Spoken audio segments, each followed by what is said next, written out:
শবে বরাতের নামাজ কয় রাকাত পড়া লাগবে, কত তাকবীরে, কোন নিয়তে, কোন কোন সূরাতে। শবে বরাত যখন আসে তখন আমাদের দেশের মানুষ, কিছু মানুষ তাদের বক্তব্য এমন ভাবে উপস্থাপন করে যে ইসলামে এই রাতের কোনো অস্তিত্ব নাই, শবে বরাত বলতে কিচ্ছু নাই, শবে বরাতের কোনো আমল নাই, শবে বরাতের রাতে মসজিদে কেউ যদি নামাজ পড়ে সে গুনাহগার হবে, ইত্যাদি নানান কথা বলে। এটা একটা পক্ষ।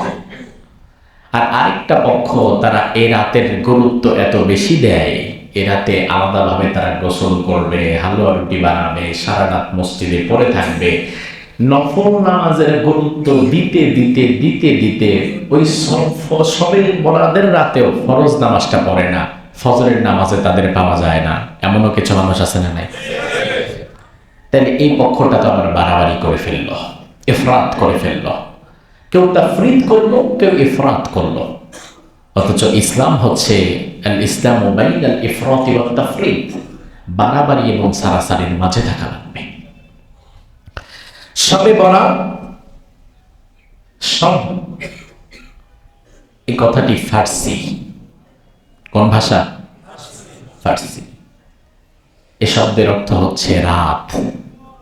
ফার্সি ভাষায় সব অর্থ রজনী, রাত।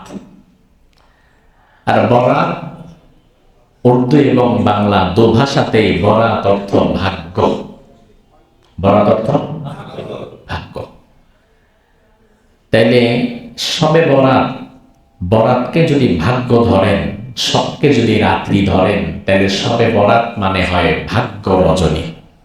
কি রজনী? ভাগ্য রজনী। আবার বরাত না বলে শব্দটাকে যদি আপনি বারাআত বলেন, তাহলে আবার অর্থ ভিন্ন হয়। বারাআতুন আরবি শব্দ, এর অর্থ হচ্ছে মুক্তি। এর অর্থ মুক্তি। যদি শবে বরাত বলেন তাহলে ভাগ্য রজনী, আর শবে বারাআত বললে একটু এদিক সেদিক। শবে বরাতের এক অর্থ, শবে বারাতের আরেক অর্থ। শবে বরাত বললে ভাগ্য রজনী, শবে বারাত বললে হয় মুক্তির রজনী। কি রজনী? তাহলে আমরা এই নামটাকে দুইটা অ্যাঙ্গেল থেকে দেখতে পারি। ফার্সি উর্দুর সংমিশ্রণে শবে বরাত যদি হয় তাহলে ভাগ্য রজনী, আর আরবি ফার্সির সংমিশ্রণে অথবা লাইলাতুল বারাতও যদি বলেন বা শবে বারাতও যদি বলেন, যদি আরবির সংমিশ্রণে দাঁড় করান তাহলে অর্থ হয় মুক্তি রজনী। কি রজনী? মুক্তি রজনী। এবার আমাদের জানতে হবে যে আসলে এ রাত কি রজনী। এ রাতকে যারা ভাগ্য রজনী বলে কিছু মানুষ, বাদুন নাস, এই শবে বরাতের রাতকে যারা ভাগ্য রজনী দাবি করে, তাদের দলিল হচ্ছে সূরা দুখানের 3 এবং 4 নম্বর আয়াত, যেখানে আল্লাহ তাআলা বলছেন ইন্না আনজালনাহু ফি লাইলাতিন মুবারাকাহ। এই কোরআনকে আমি নাযিল করেছি একটি বরকতময় রাতে। সুবহানাল্লাহ। কিছু মানুষ দাবি করেন এই লাইলাতুল মুবারাকাহ, বরকতময় রজনী বলতে আল্লাহ তাআলা লাইলাতুল নিসফি মিন শাবান, শবে বরাতকে বুঝিয়েছেন। আল্লাহ তাআলা পরের আয়াতে বলছেন ফিহা ইউফরাকু কুল্লু আমরিন হাকিম। যেই রাতে আমি কোরআন নাযিল করেছি, ওই রাতে দুনিয়ার মানুষের ভাগ্যকে আমি আল্লাহ তাআলা লিপিবদ্ধ করে দেই। জোরে বলবেন না? এবার বলেন, এই দুটি আয়াত থেকে এতটুকু তো আমরা বুঝলাম যে কোরআন নাযিল হয়েছে যেই রাতে, ভাগ্য লেখা হয় সেই রাতে। কথা কি বুঝতে পারছেন? তাহলে ভাগ্য রচনী হবে ওই রাত যেই রাতে কোরআন নাযিল হয়েছে। এবার বলেন, কোরআন নাযিল হয়েছে কি শবে বরাতে না শবে কদরে? এটা কি আপনার আমার বানোয়াট কথা নাকি কোরআনের আয়াত আছে? ইন্না আনজালনাহু ফি লাইলাতিল কদর। আল্লাহ স্পষ্ট করে সূরা কদরে বলছেন যে এই কোরআন আমি লাইলাতুল কদরে নাযিল করেছি। তাইলে সূরা দুখানের 3 নম্বর আয়াতে যে আল্লাহ বললেন আমি কোরআন বরকতময় রাতে নাযিল করেছি, এই বরকতময় রাত মানেও মাশাআল্লাহ লাইলাতুল কদর, শবে বরাত না।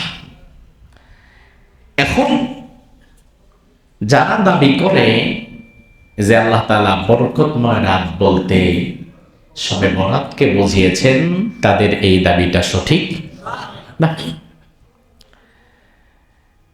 বিখ্যাত সাহাবী, কোরআনের সর্বশ্রেষ্ঠ মুফাসসির যিনি ছিলেন, তার নাম হচ্ছে আব্দুল্লাহ ইবনে আব্বাস। কি নাম? এই কোরআনকে রাসূলুল্লাহর পরে সবচেয়ে ভালো বুঝেছেন তিনি, রাসূলুল্লাহর পরে। কারণ রাসূলুল্লাহর চেয়ে বেশি কেউ বুঝতে পারবে? রাসূলুল্লাহর পরে কোরআনকে সবচেয়ে বেশি বুঝেছেন আব্দুল্লাহ ইবনে আব্বাস। আব্দুল্লাহ ইবনে আব্বাস রাদিয়াল্লাহু আনহুর একজন খাদেম ছিল, এই খাদেমের নাম ইকরামা রাহিমাহুল্লাহ। তিনি সাহাবী না, তিনি ছিলেন তাবেঈ। সাহাবী পরবর্তী যুগে যারা এসেছে তারা তাবেঈ। ইকরামা রাহিমাহুল্লাহ আব্দুল্লাহ ইবনে আব্বাসের খাদেম। ওই ইকরামা রাহিমাহুল্লাহ তিনি শুধুমাত্র এই কথা বলেছেন যে ভাগ্য লেখা হয় লাইলাতুল নিসফি মিন শাবান, শাবানের মধ্য রজনী শবে বরাতে। ইকরামা রাহিমাহুল্লাহ ব্যতীত দুনিয়ার কোন সাহাবী এই কথা বলেন নাই। আর ইকরামা রাহিমাহুল্লাহ তিনি যারা খাদেম ছিলেন, তার উস্তাদ যিনি আব্দুল্লাহ ইবনে আব্বাস, তিনিও এই কথা বলেন নাই।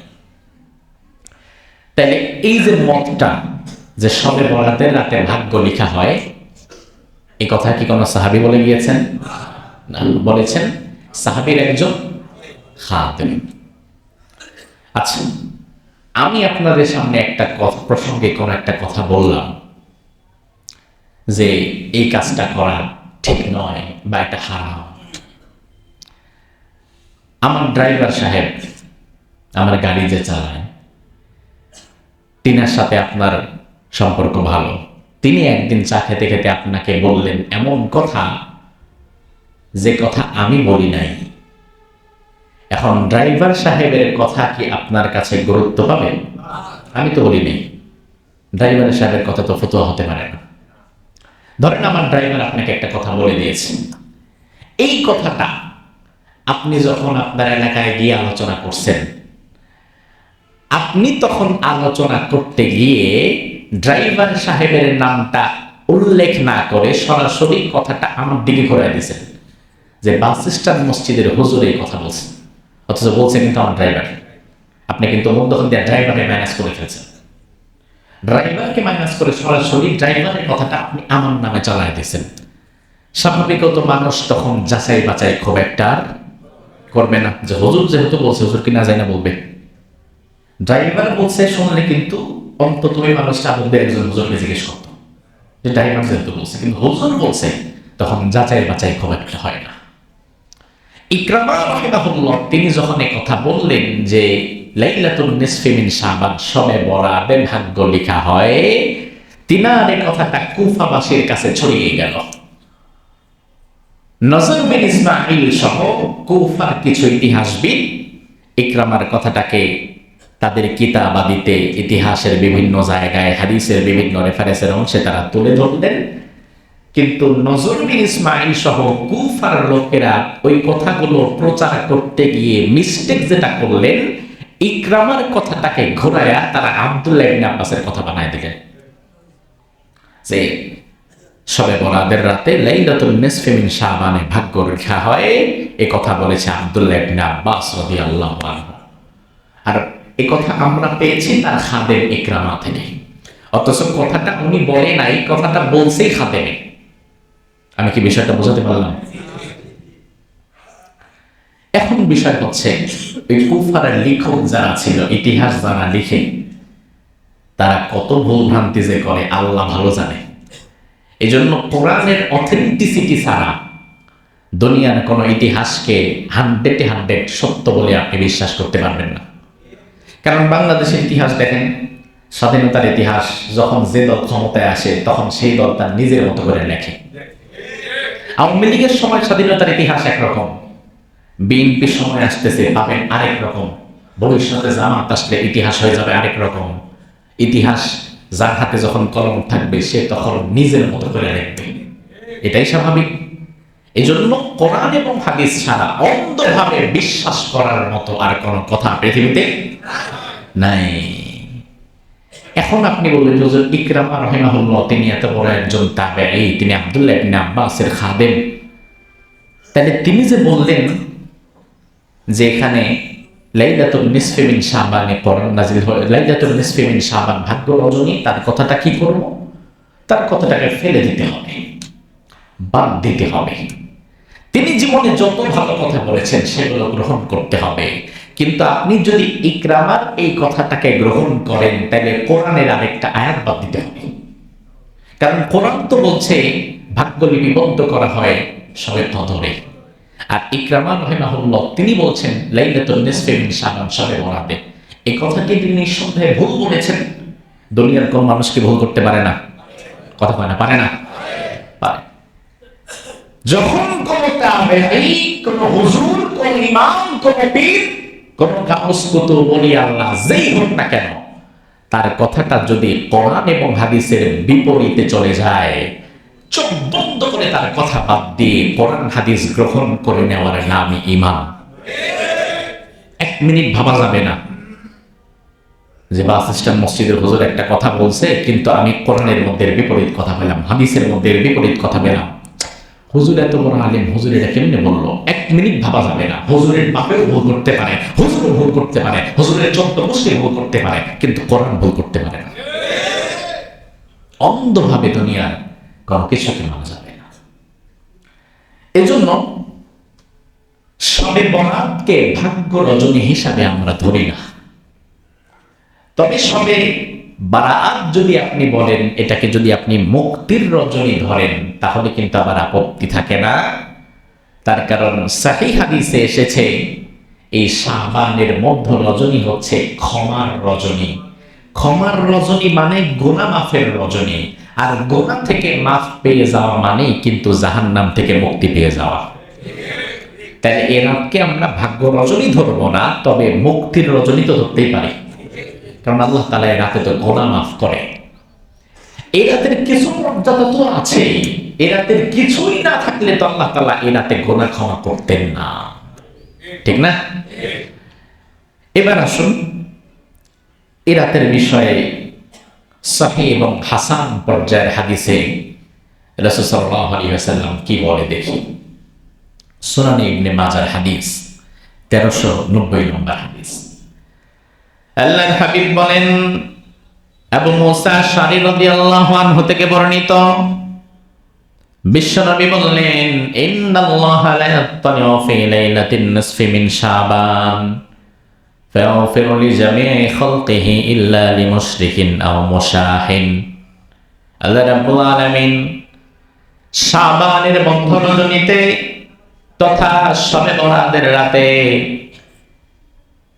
বান্দার এত কাছাকাছি চলে আসে, প্রথম আসমানে তিনি আত্মপ্রকাশ করেন এবং ওই মুহূর্তে দুনিয়ার উপরে তিনি তার ক্ষমার দৃষ্টিতে তাকান, রহমতের দৃষ্টিতে তাকান।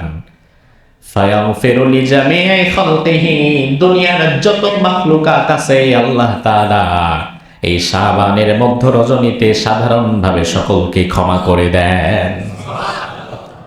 ইল্লা লিমুশরিকিন আও মুশাহিন, তবে দুই শ্রেণীর মানুষ এমন আছে যাদেরকে আল্লাহ তাআলা শবে বরাতের রাতেও ক্ষমা করে না।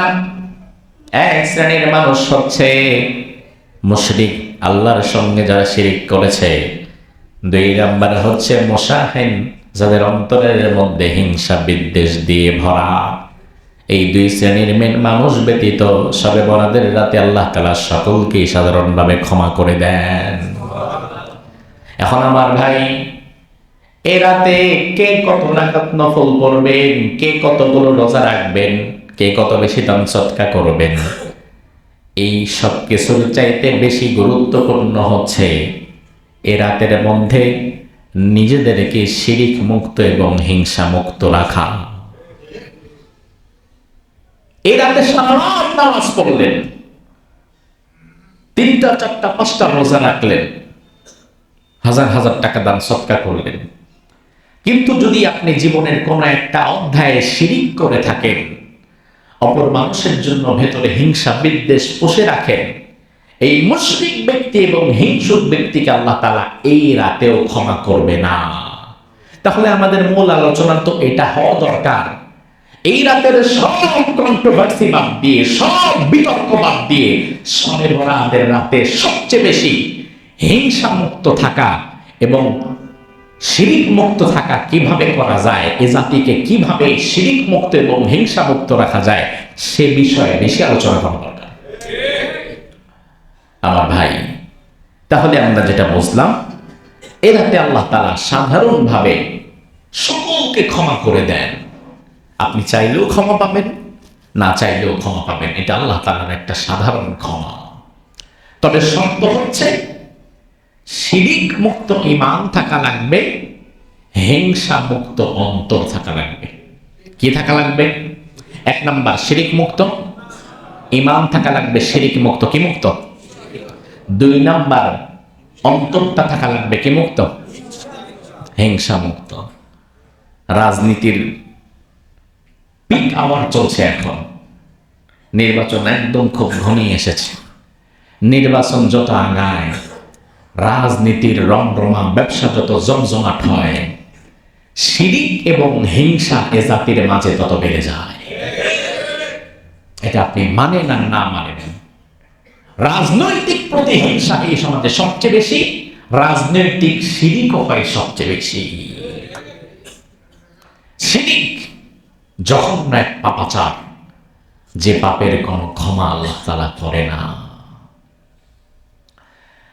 আমার ভাই, শিরিক এমন, শিরিক যদি নবীর সন্তান করে, নবীর সন্তানকেও আল্লাহ ক্ষমা করবে না। যেমন নূহ আলাইহিস সালাম উম্মতদের নিয়ে জান্নাতে চলে যাবে, নিজের সন্তানকে নিতে পারবে না। শিরিক যদি নবীর বাবা করে, নবীর বাবারেও আল্লাহ ক্ষমা করবে না। এমন একজন নবী আছে না নাই? নাম কি? ইব্রাহিম আলাইহিস সালামের বাবার ব্যাপারে হাদিস এসেছে, আল্লাহর হাবিব বলেন, ইয়ালকা ইব্রাহিম আবাহু আযর ইয়াউমাল কিয়ামাহ। ইব্রাহিম আলাইহিস সালাম কিয়ামতের ময়দানে লক্ষ লক্ষ উম্মতদের সুপারিশ করে জান্নাতে নিয়ে যাবেন। এমন সময় ইব্রাহিম আলাইহিস সালামের সামনে তার বাবা আযর দাঁড়াবে। আযরের সাক্ষাৎ হয়ে যাবে ছেলে ইব্রাহিমের সঙ্গে। ইব্রাহিম আলাইহিস সালাম তার বাবাকে এমন অবস্থায় দেখবেন, ওয়া আলা ওয়াজহি আযর কাতারাতুন ওয়া গাবারা। আযরের চেহারাটা থাকবে ধুলোমলিন। আযর তখন ইব্রাহিম নবীরে বলবে, ও বাবা, আজকের দিনে মেহেরবানি করে তুমি আমার একটু পার করে দাও, আমি তো তোমার জন্মদাতা বাবা। ইব্রাহিম আলাইহিস সালাম বলবেন, আলাম আকুল লাকা লা তাসিনি। ও বাবা, আমি কি তোমারে বলি নাই আমার অবাধ্য হয় না দুনিয়াতে? আমি কি তোমাকে শিরিক ছাড়তে বলি নাই, ইমাম ধরতে বলি নাই? ও বাবা, কেন আমার অবাধ্য হয়েছ? ইব্রাহিম নবীর বাবা সেদিন বলবে, ফালইয়াউমা লা আসিকা। ও ইব্রাহিম, আজকে আমি তোরে কথা দিলাম, আমি আর জীবনে কোনোদিন তোর অবাধ্য হব না, আজকে একটু আমারে বাঁচিয়ে দে। ইব্রাহিম আলাইহিস সালাম উলুল আযম পয়গম্বর, বিশ্বনবী সাল্লাল্লাহু আলাইহি ওয়াসাল্লামের পরে সব নবীদের মধ্যে ইব্রাহিম নবীর মর্যাদা সবচাইতে বেশি। ইব্রাহিম আলাইহিস সালাম বিশ্বনবীর উপাধি যেমন হাবিবুল্লাহ, আল্লাহর বন্ধু, ইব্রাহিম নবীর উপাধিও তেমন খলিলুল্লাহ, আল্লাহর বন্ধু। ইব্রাহিম নবী রাসূলুল্লাহর পরে সর্বোচ্চ ক্ষমতাধর দাপটে নবী। দুনিয়ার যত নবী রাসূল এসেছেন, 2-4 জন বাদ দিয়ে বাকি সব নবীদের পিতা ইব্রাহিম। ইব্রাহিম আলাইহিস সালাম আল্লাহর দরবারে হাত উঁচু করে মাথা তুলে বলবে, আল্লাহ, ইন্নাকা ওয়া'আদতানি আল্লা তুখজিনি ইয়াওমা ইউবাসুন। দুনিয়াতে তুমি আমাকে ওয়াদা করেছো, তুমি কোনোদিন আমারে আখিরাতের ময়দানে, কিয়ামতের ময়দানে আমাকে লাঞ্ছিত করবা না, তুমি ওয়াদা করেছো। ফাআইয়ু খিজইন আখযা মিন আবিল আবাদ। আজকে আমার বাবারে আমার সামনে যদি জাহান্নামে দাও, তাহলে আমি ইব্রাহিমের মান সম্মান আর কোথায় থাকলো? আপনার অনেক সম্মান, বাজার দিয়ে আপনারে যেই হেঁটে যেতে দেখে সেই আপনারে সালাম দেয়, কিন্তু আপনার বাবারে যদি আপনার সামনে কেউ জুতা দিয়ে পিটায়, আপনারে না পিটাইলেও সম্মান আর কিছুই থাকে না। ইব্রাহিম নবী আল্লাহরে বলে, আল্লাহ আমারে কিছু করো নাই, তবে আমার বাবারে যদি আমার সামনে জাহান্নামে দাও তাইলে আমার মান সম্মানটা কই থাকলো? সরাসরি বলতে পারে না আল্লাহ মাফ করে দাও, কারণ জাহান্নাম আল্লাহ তার জন্য হারাম করে দিয়েছে, এই জন্য সরাসরি দোয়া করা নবীর জন্য হারাম। এজন্য সরাসরি বলতে পারে না আমার বাবারে মাফ করে দাও, ঘোরায় বলতেছে যে আমার বাবারে যদি জাহান্নামে দাও তাইলে আমার মান ইজ্জতটা কই? আমার ভাই, ইব্রাহিম আলাইহিস সালাম যেমন কৌশল করতে জানে, আল্লাহ কি কৌশল করতে পারে না? এবার আল্লাহ রাব্বুল আলামিন ইব্রাহিমরে বলে, ইব্রাহিম ইন্নী হারামতুল জান্নাতা আলাল মুশরিকিন, দুনিয়ার কাফের মুশরিকদের জন্য তো আমি আল্লাহ জাহান্নামকে হারাম করেছি, এটা তো আমি দিতে পারবো না। আবার তুমি বলছো জান্নাতকে হারাম করেছি, এটা আমি দিতে পারবো না। আবার তুমি বলছো তোমার বাপেরে তোমার সামনে জাহান্নামে দিলে তোমার মান ইজ্জতে লাগে, এটাও তো পারবো না। ঠিক আছে, এক কাজ করো, উনদুর তাহতা রিজলাইক, পায়ের নিচে তাকাও, উপরের দিকে তাকায় দোয়া করতেছো, এবার নিচে তাকাও। ইব্রাহিম আলাইহিস সালামের বাবা যেখানে দাঁড়িয়ে ছিল জায়গাটা একটু নিচু ছিল। ইব্রাহিম আলাইহিস সালাম তাকালেন বাবার দিকে, তাকিয়ে দেখেন বাবার জায়গায় আর বাবা নাই। বাবার জায়গায় কাদা, ময়লা, রক্ত, পোষ দিয়ে জড়ানো একটা শূকর ছানা দাঁড়িয়ে আছে। আল্লাহ ফেরেশতাদেরকে বললেন, ও ফেরেশতারা, এই শূকর ছানাটারে জাহান্নামের মধ্যে ফেলে দাও। ইব্রাহিম রে আল্লাহ বোঝায় দিলেন, ইব্রাহিম শিরকের কোনো ক্ষমা নাই, তোমার বাপ হইলেও ক্ষমা নাই। তোমার সামনে তোমার বাপরে জাহান্নামে দিলে তোমার ইজ্জতে লাগে, এই জন্য তোমার বাপেরে না, বরং আমি শূকরের বাচ্চারে ফেলছি জাহান্নামে। আমার ভাই বুঝেন বিষয়টা, ইব্রাহিম নবীর বাবার ক্ষেত্রে যদি আল্লাহ এত কঠোর হতে পারে, তাইলে আপনি আমি কে? শিরিক যদি করেন দুনিয়াতে আর বাঁচার কোনো উপায় নাই, শিরিক যদি করেন জান্নাত আপনার জন্য হারাম।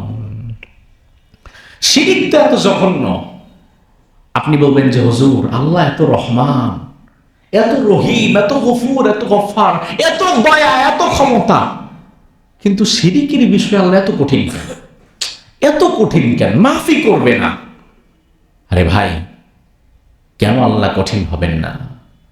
কারণ দুনিয়াতে শিরিক তো আপনিও সহ্য করেন না।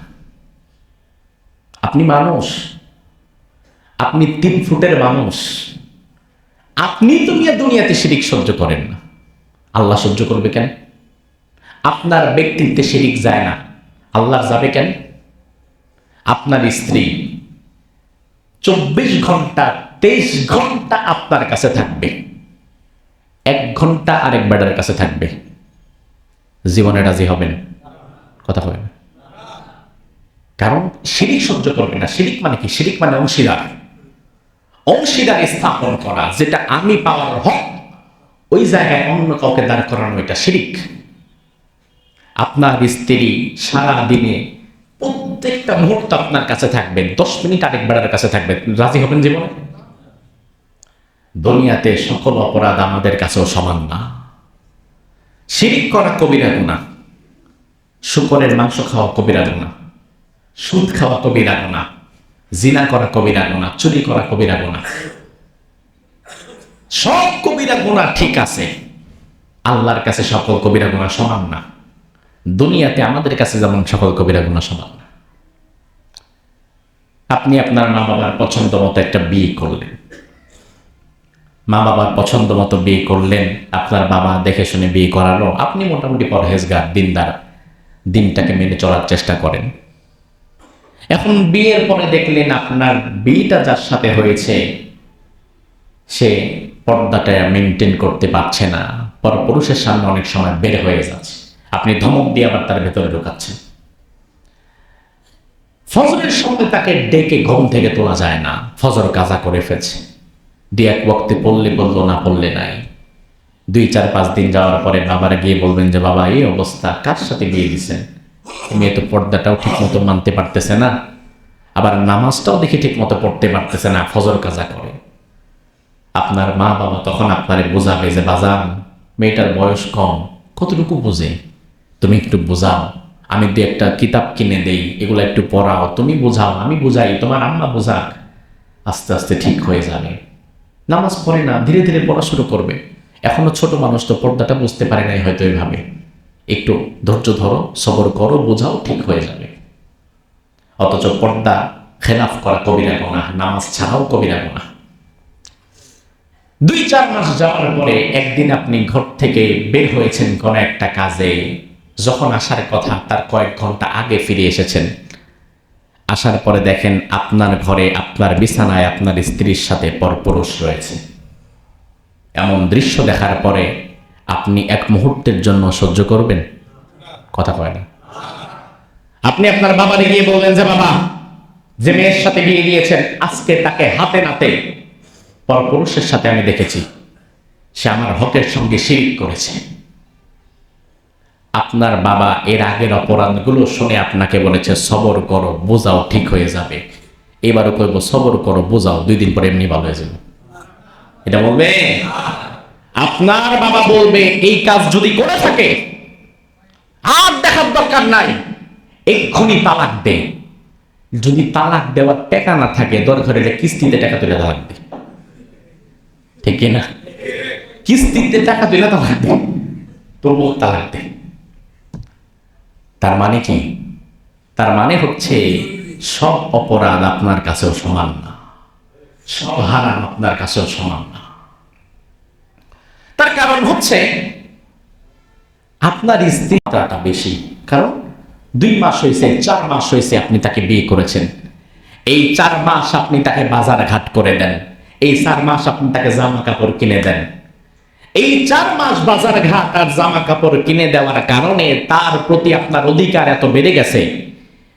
আপনার হক সে যদি সামান্যতম পরপুরুষের সাথে শিরিক করে, আপনি সেটা মানতে পারছেন না, আপনার প্রেস্টিজে লাগছে, আপনার ব্যক্তিত্বে আগুন জ্বলে ওঠে। মাত্র 4 মাস আপনি তারে বাজার করে দিয়েছেন, জামা কাপড় দিয়েছেন, এজন্যই আপনার ব্যক্তিত্ব এত বেড়ে গেল।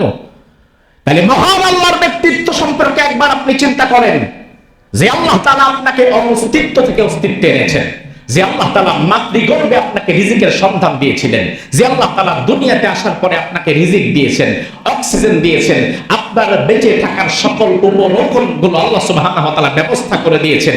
দুনিয়াতে 4 মাস আপনার স্ত্রী আপনার কাছে আছে, তাকে বাজার ঘাট করে দিয়েছেন, জামা কাপড় কিনে দিয়েছেন। সেই স্ত্রী যদি সামান্যতম আপনার হক অন্যজনের সাথে শিরিক করে, আপনি তাকে ডিভোর্স দিয়ে দিবেন, তালাক দিয়ে দিবেন, এক মুহূর্তের জন্য তাকে আপনি রাখবেন না, আপনার ব্যক্তিত্বে আগুন জ্বলে ওঠে। তাইলে যেই আল্লাহ আপনাকে অস্তিত্ব থেকে অস্তিত্ব এনে সব কিছুর ব্যবস্থা করে দিল, আপনি যখন সে আল্লাহর হকের ব্যাপারে শিরিক করেন, আপনি যখন মাজারে সিজদা করেন, আপনি যখন ভণ্ড পীরের কাছে গিয়ে সন্তান প্রার্থনা করেন, আপনি যখন রাজনৈতিক নেতার কাছে গিয়ে শিরিক করা শুরু করেন, তখন আল্লাহ তাআলার আরশ আজিম পর্যন্ত কেঁপে ওঠে, আল্লাহর অস্তিত্বে, আল্লাহর ব্যক্তিত্বে আগুন লেগে যায়।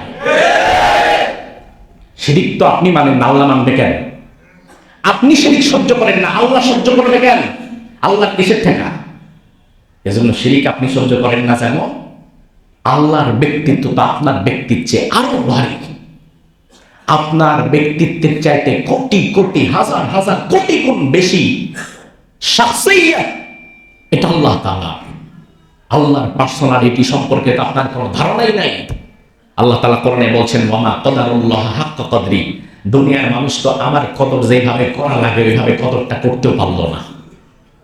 ওয়াল আরদু জামিআন কবদাতুহু ইয়াওমাল কিয়ামাহ, সে যে জমিনে বসে বাহাদুরি করে, আল্লাহ বলছেন আমার ব্যক্তিত্ব কতটা দেখো, যে জমিনে বসে সে বাহাদুরি করে, রাজনীতি করে, এত বড় বড় হুমকি ধমকি দেয়, এই করবে সেই করবে, ছিঁড়া ফেলবে। ও মানুষ তো জানে না এই পুরা জমিনটা আমি আল্লাহ তাআলা আমার এক হাতের মধ্যে নিয়ে নেব। ওয়াসসামাওয়াতু মাতওয়িয়াতুম বিয়ামিনি, গোটা 7টা আসমান আমি ভাঁজ করে আমার আরেক হাতের মধ্যে নিয়ে নেব। তাহলে এত ক্ষমতা যার, তার ব্যক্তিত্ব কি আপনার চেয়ে কম হবে? কম হবে? তাহলে আপনি শিরিক সহ্য করেন না, আল্লাহ কোন দুঃখে সহ্য করবে? এজন্য আল্লাহ সব সহ্য করে। শিরিক সহ্য করে না। শিরিক করেছেন তো মরেছেন, শিরিক করেছেন তো শেষ হয়ে গেছেন, আপনাকে বাঁচাবার মতো আর কেউ নাই। এজন্য আমার ভাইরা শিরিক অনেক ভয়ঙ্কর। আল্লাহ রাব্বুল আলামিন কোরআনের মধ্যে বললেন, ইন্নাশ শিরকা লাযুলমুন আযীম, শিরিক হচ্ছে ভয়াবহ জুলুম। কোরআনে আল্লাহ রাব্বুল আলামিন 18 জন নবীর নাম নিয়েছেন একটি আয়াতে। 18 জন নবীর নাম,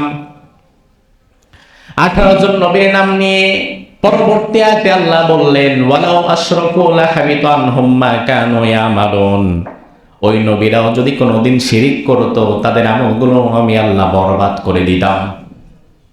এবার আল্লাহ তাআলা বিশ্ব নবীকে ইন্ডিকেট করে বলছেন, নবী লা ইন আশরাকতা, আপনি যদি কোনোদিন শিরিক করেন, লা ইয়াহবাতান্না আমালুক, আপনার আমল ধ্বংস হবে, ওয়ালা তাকুনান্না মিনাল খাসিরিন, ক্ষতিগ্রস্তদের মধ্যে আপনিও শামিল হয়ে যাবেন।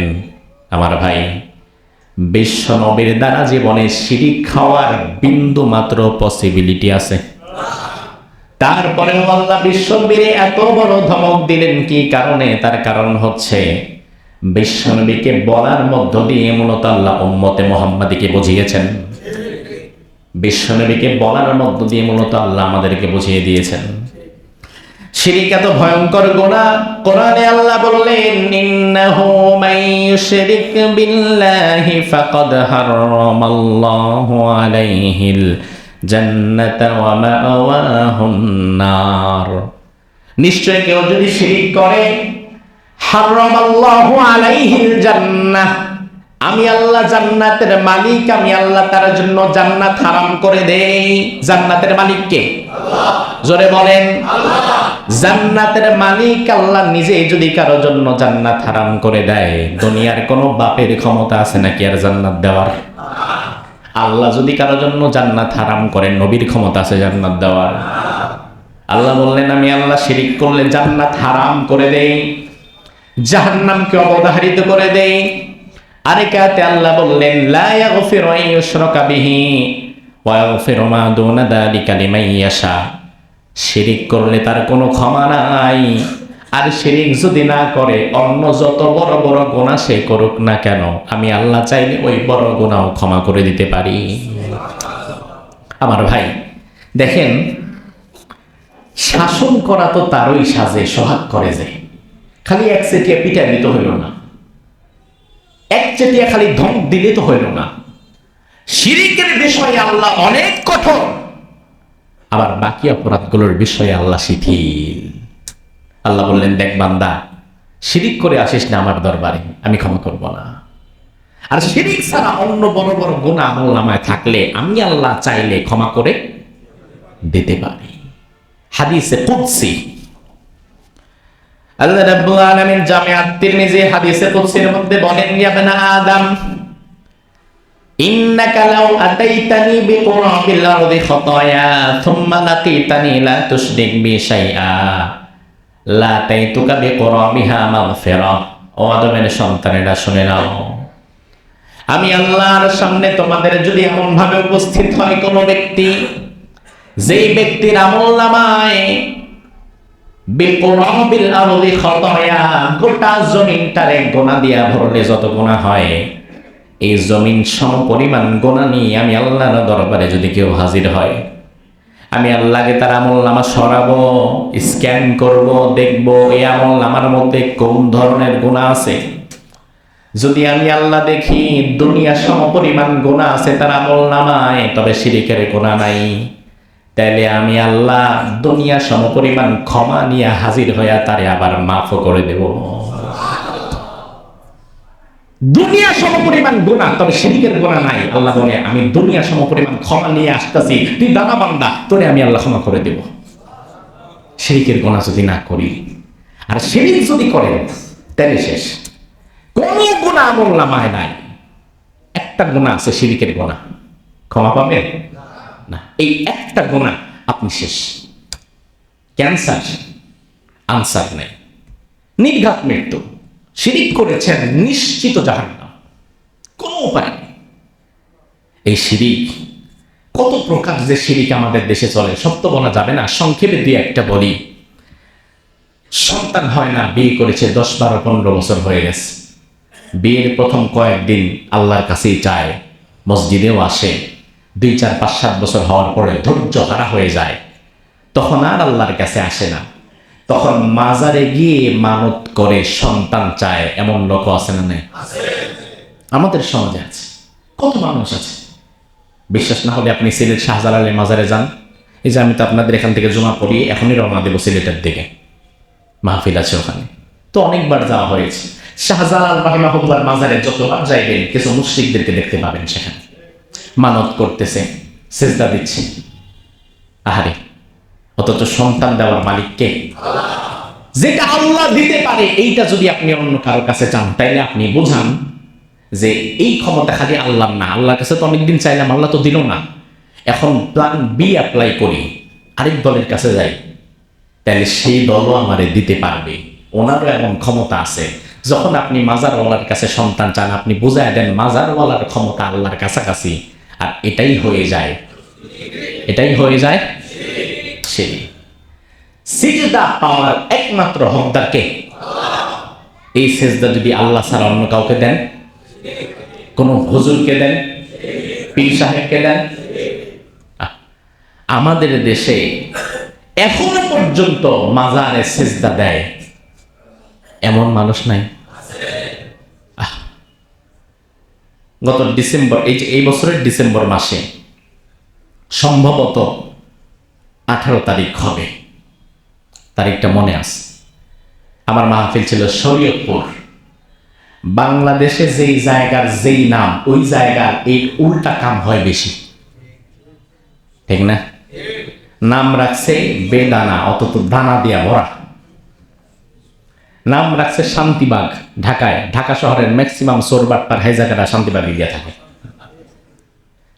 নাম রাখছে শরীয়তপুর, বেশরীয়তি কাজের কারখানা।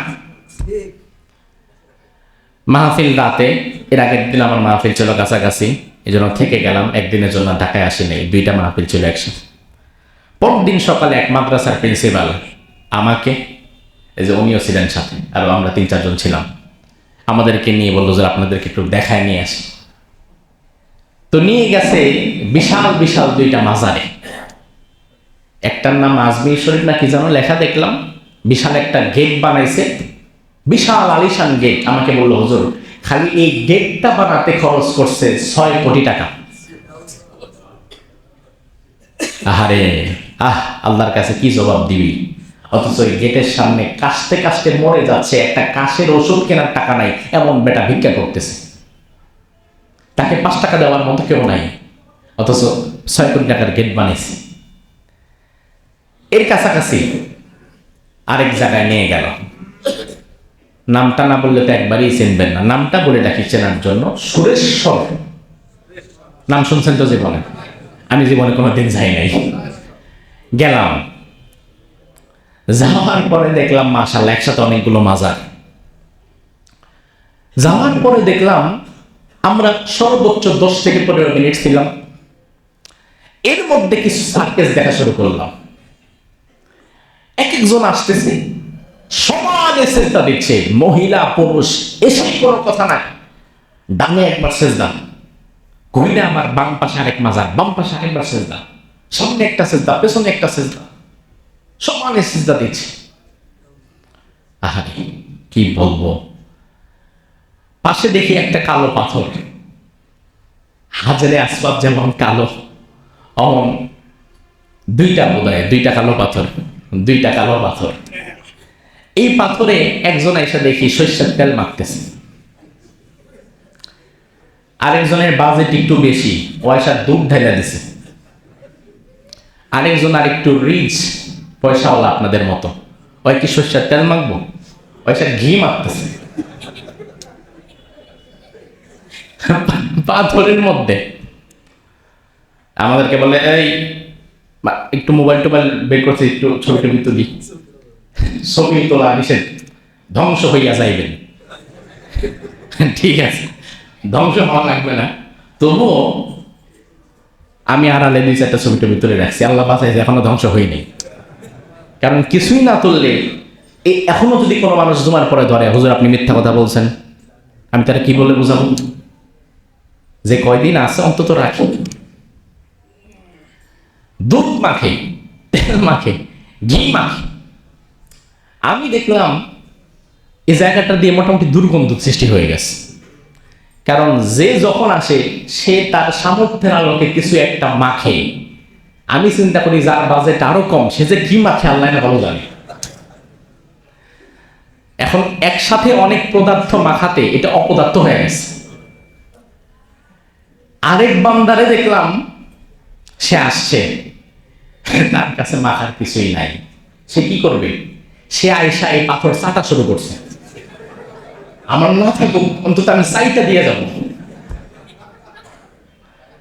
অবাক করা বিষয়। আবার ওইখানে আপনি এগুলো দেখে হাসতেও পারবেন না, খবরদার হাসাও যাবে না, চুপচাপ হয়তো চাটতে হবে না তো দেখতে হবে।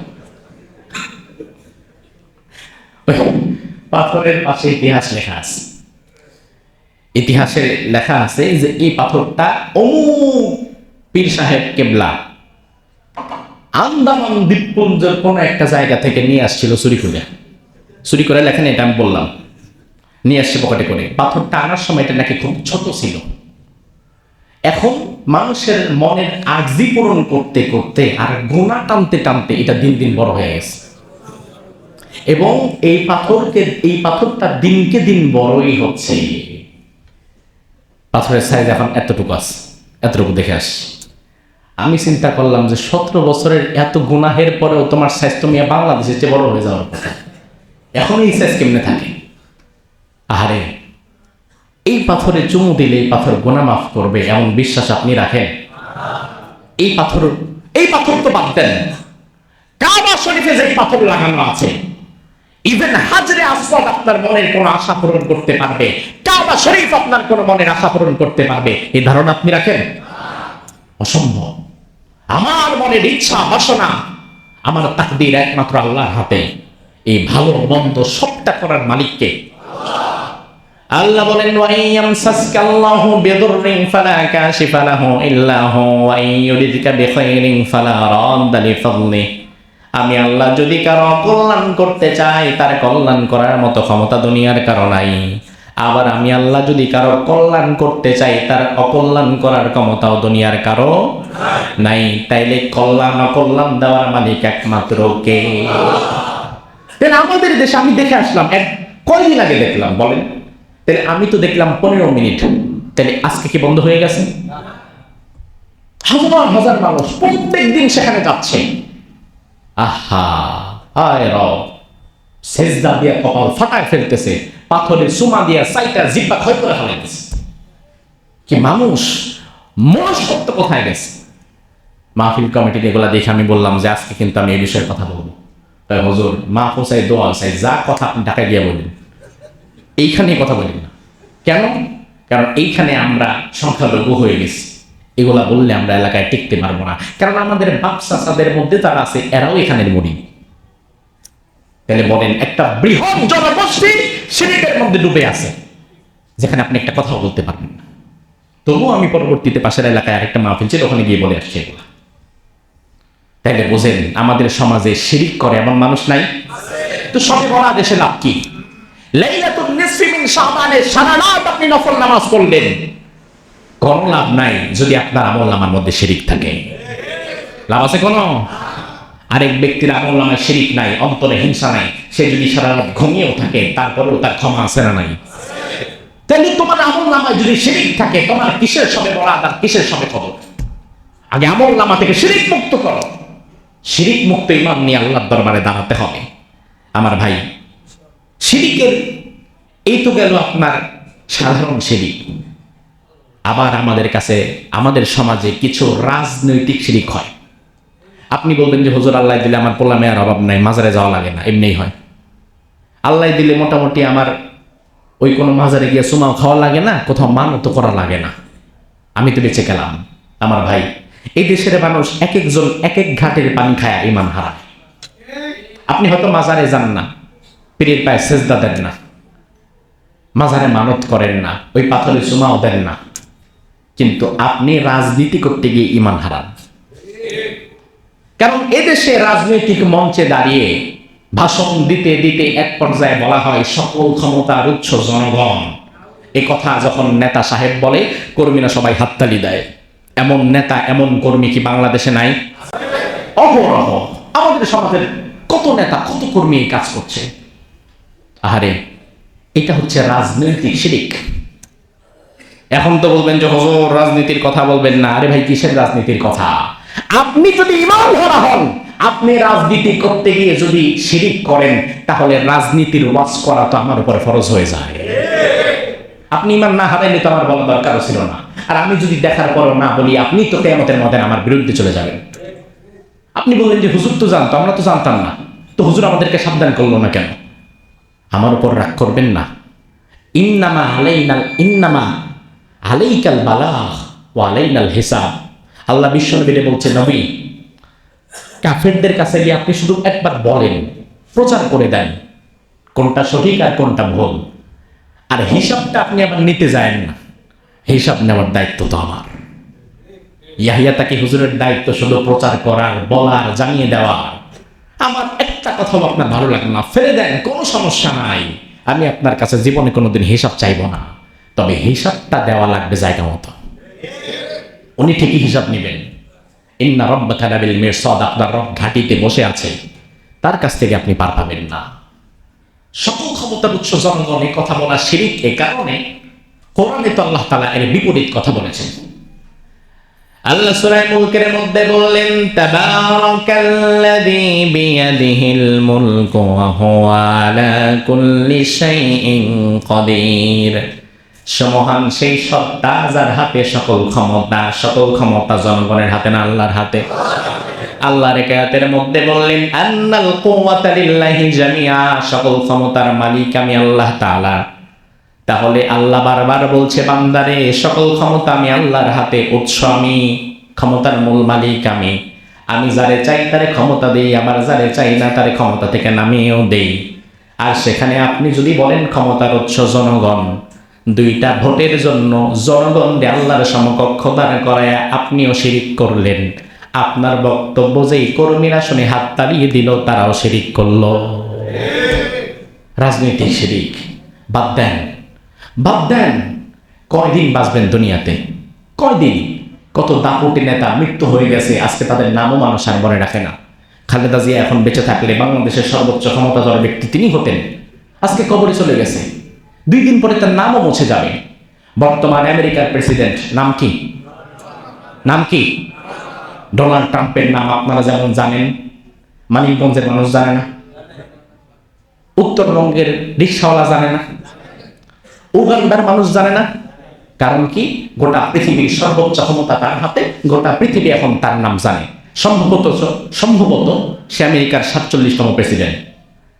আমেরিকার 47তম প্রেসিডেন্ট ডোনাল্ড ট্রাম্পের নাম আপনি জানেন। এবার আপনাকে আমি বলি, আমেরিকার 30তম প্রেসিডেন্টের নাম কি বলেন? জানেন? আপনি তো বিসিএস ক্যাডার, জানেন না কেন? আমিও তো জানি না। অথচ আমেরিকার 30তম প্রেসিডেন্ট যখন দুনিয়াতে বেঁচে ছিলেন, তখন গোটা দুনিয়ার মানুষ তার নামও জানত। আহারে, আজকে ডোনাল্ড ট্রাম্পের নাম জানে, 10 বছর 20 বছর পরে যান, এর নাম অনেক মানুষ মনে রাখবে না। তাহলে যেই দুনিয়ার ক্ষমতার সর্বোচ্চ শিখরে থাকার পরেও দুনিয়ার মানুষ আপনার নামটাই মনে রাখবে না, ওই ক্ষমতার জন্য কেউ যদি আল্লাহর সাথে শিরিক করে, তার মতো বেখৌফ আর কিছু নাই, এর মতো বোকা আর কেউ নাই। আর এটা 2 দিন পরে তুই ক্ষমতা চলে গেলে তোর নামও মানুষ মনে রাখবে না। কিন্তু তুই তোর রবের সাথে শিরিক করিস না, সব হারিয়ে যাবে। এজন্য আমার ভাই, এই সবে বরাতে সবার মাফ হবে, তবে মুশরিকের কোনো মাফ। 2 নাম্বার মাফ হবে না হিংসুকের। কার? এখন আমাদের মাঝে কি হিংসা আছে না নাই? কম না বেশি? আল্লাহর হাবিব বলেন, আল হাসিদু ইয়াহতারিকু বিনারিল হাসাদ। হিংসা এমন ভাবে মানুষের নেক আমলগুলো ধ্বংস করে দেয়, শুকনো কাঠকে যেমন আগুন ধ্বংস করে দেয়। শুকনো কাঠকে যদি আগুনের মধ্যে ফেলা হয়, তার যেমন আর কোনো অস্তিত্ব থাকে না। হিংসা যদি আমল নামার মধ্যে ঢুকে যায়, আমলগুলোর মধ্যেও আর কোনো তাদের অস্তিত্ব থাকে না। আল্লাহর হাবিব একদিন মসজিদের নববীতে সাহাবীদের নিয়ে বসেছিলেন। এমন সময় বিশ্বনবী এক ব্যক্তি মসজিদে প্রবেশ করবেন, এখনো করেন নাই, রাসূল দূর থেকে দেখছেন। আল্লাহর হাবিব সাহাবীদেরকে বললেন, ও সাহাবীরা, এই মুহূর্তে এখন যে প্রবেশ করবে, আমি নবী সাক্ষ্য দিলাম ওই ব্যক্তি আল্লাহর জান্নাতি। জোরে কোন। আমি যদি বলি আপনাদের সামনে এখন এমন এক ব্যক্তি আগমন হচ্ছে, আমার দিল সাক্ষী সে জান্নাতি, হোক আর না হোক আপনারা সবাই তার দিকে তাকাবেন, আমারে ফালায় তাকাবেন। কি সে সৌভাগ্যবান! রাসূলের এই কথা শুনে সব সাহাবী তাকায় আছে গেটের দিকে, কে আসে? একজন আনসারী সাহাবী ঢুকলেন। রাসূল দ্বিতীয় দিন আবার সাহাবীদেরকে নিয়ে বসে আছেন, কথা বলছেন, আবার বললেন, এই সাহাবীরাই, এই মুহূর্তে মসজিদে যে প্রবেশ করবে, আমি নবী সাক্ষ্য দিলাম সে জান্নাতি। সাহাবীরা তাকায় আছে, দেখে আজকে কে ঢুকে? দ্বিতীয় দিনের ব্যক্তি, প্রথম দিনের ব্যক্তি একই ব্যক্তি, ওই ব্যক্তি আজকে আবার আসছে। তৃতীয় দিনও রাসূল বললেন, এখন যে মসজিদে ঢুকবে, আমি নবী সাক্ষ্য দিলাম সে জান্নাতি। সাহাবীরা দেখলেন তৃতীয় দিনও ওই একই ব্যক্তি ঢুকছে। আমর ইবনুল আস রাদিয়াল্লাহু আনহু চিন্তা করলেন যে কিছু একটা তো এই বেটা করে, যার কারণে সে জান্নাতি। কি করে এটা দেখতে হবে। এখন গিয়ে যদি বলি, ভাই আপনি এমন কি করেন যে কারণে আপনি জান্নাতি, বলতে চাইবেন না, তার সাথে আগে মিশতে হবে, সম্পর্ক তৈরি করতে হবে। আমর ইবনুল আস রাদিয়াল্লাহু আনহু রাত্রিবেলায় সাহাবীর ঘরে পেছনে পেছনে চলে গেলেন, গিয়ে বললেন যে, ভাই আমার স্ত্রীর সাথে একটু আমার ঝামেলা হচ্ছে, আমি বাসা থেকে বের হয়ে আসছি রাগ করে, আপনার বাসায় 2-3 দিন আমি একটু থাকতে চাই। ওই সাহাবী বললেন, সমস্যা নেই ভাই, থাকেন, আমি গরিব মানুষ, একটু জায়গা দিচ্ছি আপনাকে, থাকেন। আমর ইবনুল আস চুপি চুপি দেখে, আচ্ছা কি সে আমল করে, কি ব্যাপার, তাহাজ্জুদের সময় চলে যায়, এ তো ঠিক মতো তাহাজ্জুদে ওঠে না, ফজরটা পড়ে, ফজরের পরে আবার ব্যবসা বাণিজ্য করে, কাজকর্ম করে, বাজার ঘাট করে, আবার ঘরে ফিরে আসে। 3 দিন দেখলেন বিশেষ কোনো আমল তো পেলাম না। সারাদিন নফল রোজাও রাখে না, অনেক বেশি দান সদকাও করে না, আবার সারা রাত নফল নামাজও পড়ে না, পরিমিত আমল করে। 3 দিন পার হওয়ার পরে আমর ইবনুল আস তাকে বললেন যে, ভাই দেখেন, আমার কোনো ঝগড়াঝাটি নাই, কিচ্ছু নাই, আমি শুধু আসছি আপনার গোপন আমল জানতে, কারণ 3টা দিন আপনি মসজিদে আসছেন আর রাসূল আপনাকে জান্নাতি বলে সার্টিফিকেট দিয়েছেন। এবার ওই লোকটা বলল, ভাই দেখেন, আমার তেমন কোনো আমল নাই, গুরুত্বপূর্ণ তেমন কোনো আমল আমি করি না, তবে আমার যেই আমলটা রাখি সেটা হচ্ছে প্রতিদিন ঘুমাবার সময় আমার সাথে যারা অন্যায় করেছে আমি তাদের ক্ষমা করে দেই, কারোর প্রতি আমি কোনো হিংসা বিদ্বেষ অন্তরে জমিয়ে রাখি না। আমর ইবনুল আস বললেন, ভাই রে, এই আমলের কারণেই রাসূল সাল্লাল্লাহু আলাইহি ওয়াসাল্লাম তোমাকে জান্নাতি সাহাবী বলে ঘোষণা দিয়ে গেছেন। তাহলে ভাই বলেন, হিংসা মুক্ত অন্তর থাকার দরকার আছে না নাই? এই হিংসা আমল নামাকে জ্বালিয়ে পুড়িয়ে তছনছ করে দেয়। তাহলে আমরা যেটা বুঝলাম, যেহেতু আমি শবে বরাতের রাতে থাকতে পারছি না, অন্যত্র প্রোগ্রাম আছে, তো এই জন্য 2 মিনিট আপনাদেরকে একটু বলে দিয়ে যাই। আমরা যে কথাটা বুঝতে পারলাম, এই লাইলাতুন নিসফি মিন শাবানের রাতে আল্লাহ সুবহানাহু ওয়া তাআলা এই শবে বরাতের রাতে সকল মানুষকে সাধারণভাবে ক্ষমা করে দেয়। কয় শ্রেণীর মানুষ ব্যতীত? জোরে বলেন। 1 নাম্বার মুশরিক, 1 নাম্বার, 2 নাম্বার হিংসুক, 2 নাম্বার। এই মুশরিক এবং হিংসুক ব্যতীত বাকি সকলকে যিনি ক্ষমা করে দেন তিনি কে? তাহলে বুঝতে পারলাম শবে বরাত তথা লাইলাতুন নিসফি মিন শাবানের রাতের অস্তিত্ব আছে না নাই? আছে। এবার আসুন এই রাতে আমরা আমল কি করব। যদিও একটি বর্ণনায় এসেছে ফাকুমু লাইলাহা ওয়া সুমু নাহারাহা, রাতে সালাত আদায় করো, দিনে রোজা রাখো। এই হাদিসটিকে অনেক মুহাদ্দিসগণ বলেছেন সনদের দিক থেকে কিছুটা দুর্বল, তবে এটিকে যদি আপনি বাদও দিতে চান, বাদ দেন আমি বলছি না, যদি বাদও দিতে চান, তবুও প্রতি চান্দ্র মাসের 13, 14, 15 3টা দিন রোজা রাখার সুন্নাহ সম্বলিত একটি আমল আছে না নাই? ওই হাদিসটিকে তো ফেলতে পারবেন না। রাসূল সাল্লাল্লাহু আলাইহি ওয়াসাল্লাম প্রতি চান্দ্র মাসের এই 3টি দিন রোজা রাখতেন। এজন্য আপনি যদি শুধুমাত্র শবে বরাতের একটি রোজা রাখার নিয়ত না করে 3টি রোজা রাখার নিয়ত করেন, তাহলে অধিক বিশুদ্ধ হাদিসের উপর আমল হবে, রোজার সংখ্যাও বাড়বে, নেকির সংখ্যাও বাড়বে, শবে বরাতের রোজাও হয়ে যাবে, আবার এই 3 দিনের আইয়ামে বীজের রোজাও হয়ে যাবে, এবং এই আমলটা করা অধিকতর কল্যাণকর। কথা বুঝতে পেরেছেন? এবার ধরেন কোন মানুষ 3টি রোজা রাখতে পারবে না, সে শবে বরাতের নিয়ত করে একটা রোজাই রাখতে চাচ্ছে, ওটাও হলেও রাখুক, আমরা না ফিরাই। 3টি রাখা উত্তম, একটি রাখলেও রাখতে পারে সে। তবে আমাদের দায়িত্ব, আমরা মানুষকে উৎসাহিত করব কয়টা রাখার প্রতি? 3টা রাখার প্রতি। এবার আসুন, এ রাতের নামাজ আমরা আদায় করব কিনা, বা আমাদের কাছে প্রশ্ন করা হয় শবে বরাতের নামাজ কয় রাকাত পড়া লাগবে, কত তাকবীরে, কোন নিয়তে, কোন কোন সূরাতে। কারণ বিভিন্ন বানোয়াট কিতাবগুলোর মধ্যে উদ্ধৃতি তারা পেয়েছে 12 রাকাত নামাজ পড়া লাগবে, অমুক অমুক সূরায় পড়া লাগবে। এমন আছে না নাই? এমন কোন সঠিক বর্ণনা কোরআন এবং হাদিস কোথাও নেই। শবে বরাতের নামাজের আলাদা কোনো নিয়ম নেই। আপনি যে কোনো সূরা দিয়ে যে কয় রাকাত খুশি পড়তে পারেন। তবে আল্লাহর ওয়াস্তে শবে বরাতের নামাজ পড়তে পড়তে আবার পরের দিন ফজরটা বাদ দিন। কারণ শবে বরাতের রাতে যেটা দেখা যায়, সিজনাল মুসল্লির ধাক্কায় প্রথম কাতারে সামনের সারি তারাই জায়গা পাবে না, ঠিক না? একটু আসতে তো গুছায় গেছে, একটু দেরি হয়। কারণ আমি রেগুলার মুসল্লি, আমি আমার একটা টাইম আছে, ওই টাইম অনুযায়ী যাই। ওই দিন রেগুলার মুসল্লি টাইমে আসার পরে দেখবে নিস্তালায় জায়গা নাই। এমন এমন মুসল্লি যারা দিন থেকে নেমে আসছে, এদেরকে জীবনেও দেখা যায় না। আপনি কোন মসজিদের মুসল্লি? এই তো আমার বাড়ি তো পাশেই, কোনোদিন তো দেখলাম না, এই যে আজকে আসলাম। আবার আপনি যখন ফজরে আসবেন, তখন দেখবেন হয়তো কেউ জায়গায় আছে, কেউ কাইট হয়ে আছে, শীত হয়ে আছে, বা কেউ ঘরে গিয়ে ঘুমাইছে। যে মোটামুটি ফজরের পরেই সে উঠবে, এরা কিছু না। আমার ভাই, জামাতবদ্ধভাবে ইবাদত শবে বরাতে না, জামাতবদ্ধভাবে ইবাদত শবে কদরে। কোন রাতে?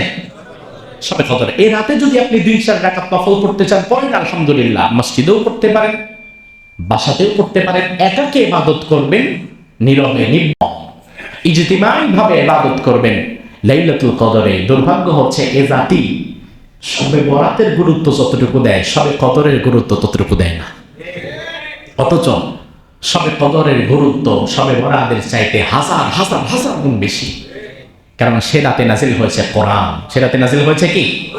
আল্লাহ সুবহানাহু ওয়া তাআলা এই লাইলাতুল নিসফে মিন শাবানকে নিয়ে বাড়াবাড়ি এবং ছাড়াছাড়ি বাদ দিয়ে যে আমলটুকু আছে, এই আমলটুকু করার তৌফিক আমাদেরকে দান করুক, আমরা বলি আমিন।